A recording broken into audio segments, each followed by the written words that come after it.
You found it. Your home for the best content on your favorite team, the Fighting Tigers of LSU. Do us a favor, subscribe to the channel, leave your comments below, and be sure to smash that like button.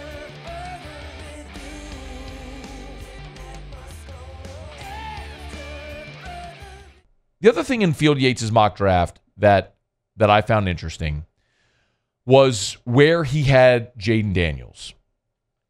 And he's got him going number 2 overall to Washington. And the consensus number 1 pick for everybody is Caleb Williams to the Bears. I think it remains to be seen what the Bears are going to do with Justin Fields. Because if they want to commit to Justin Fields, maybe they get a king's ransom for that number 1 overall pick. Somebody goes up and takes Caleb Williams. I think that's plausible. I also think it's plausible that the Bears trade Justin Fields and draft Caleb Williams. We'll see. Don't know. But however it shakes, what seems likely is that whatever team is at 1 is going to take Caleb Williams. So the question is, what do the Commanders do at 2? Are they sold on Drake May, or is it Jayden Daniels? And Field Yates has Jayden Daniels going number 2 overall. I also found this interesting because Louis Riddick was on Get Up today, and he said the same thing about Daniels being number 2. I never had any question from the get-go when I started watching these quarterbacks as to who number 2 was. Jayden Daniels, for me, is clearly number 2. And I think as we move through this process, I know there are going to be people who say, well, Drake May, once he gets into the interviews and all, people are going to become wild with him. I think people are going to be very impressed with Jayden Daniels as well as we move through the draft process. Because remember, this is the time of year where things can get a little sideways because there's no football being played now. And you can wind up tricking yourself into thinking things that you shouldn't be thinking about. As long as Jayden Daniels doesn't do anything to hurt himself, I think, in this pre-draft process, and as long as people are comfortable with ultimately what his verifieds are as far as his height and his weight and his hand size, for me, Drake May, I was sitting there a lot of times looking at the tape going, show me something. Show me something that puts you in the category with these two, and I didn't see it. Drake May's 6'4", 230. He could throw the ball over the mountain and all that stuff. And maybe this is just, maybe Drake May is unfairly being penalized because of Mitchell Trubisky, but they feel like one and the same. 2 guys that went to North Carolina, big, impressive physical specimens that could throw the ball a mile, but you look at what they did in college and you go, what does the tape show? With Jayden Daniels, it's very clear. And my opinion is, especially in 2024 with the evolution of NFL offenses where quarterbacks run the football now. Lamar Jackson just won an MVP. Jalen Hurts, had he not got hurt a year ago, would have won the MVP a year ago.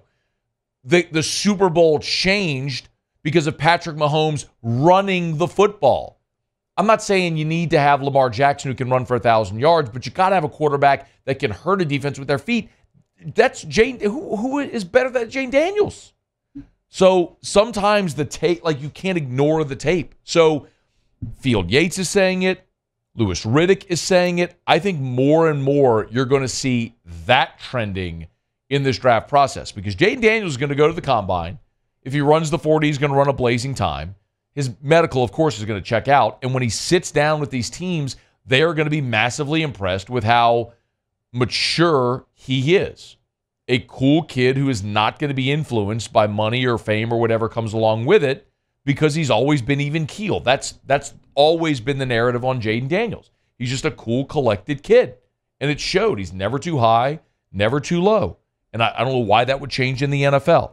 One more from Louis Riddick on what he likes so much about Jayden Daniels. The way this young man operates in the pocket, the way in which he can get that ball out and speed up his release and the way he sees the field, some of the touch throws he makes are sick. They remind me of the way CJ threw the football at Ohio State. But outside the pocket, you see these highlights. This kid can go now. When they call design quarterback draw, I mean, he is out the gate, dude. The thing about it, though, is you want to turn on the Ole Miss game. He takes a shot in that game where it looks like somebody catapulted him backwards, like somebody put a bungee cord on him and yanked him backwards. And I'm going, you can't be absorbing too many of those. So I'll tell you this, though. Caleb Williams, bigger body, made people look silly in the open field. Jayden Daniels, he can throw that thing. According to Field Yates, Jayden Daniels, number 2 to Washington. Malik Nabers, number 6 to the Giants. Brian Thomas Jr., number 28 to the Bills. Keep telling y'all. Guy with the most to lose at the combine is Brian Thomas. If he goes and doesn't have a great day, he could drop out of round 1 because you see a pretty wide range on Brian Thomas. He's got to go make some team a believer. I think he will. I think Brian Thomas is going to help himself because when they see how big and strong and physical he is and he runs the time he's going to run, I think Brian Thomas locks himself as a first-rounder at the combine. He's got to go have a day. Hey, thanks so much for watching. Please leave your comments. I love to interact, and be sure to hit the red subscribe button below.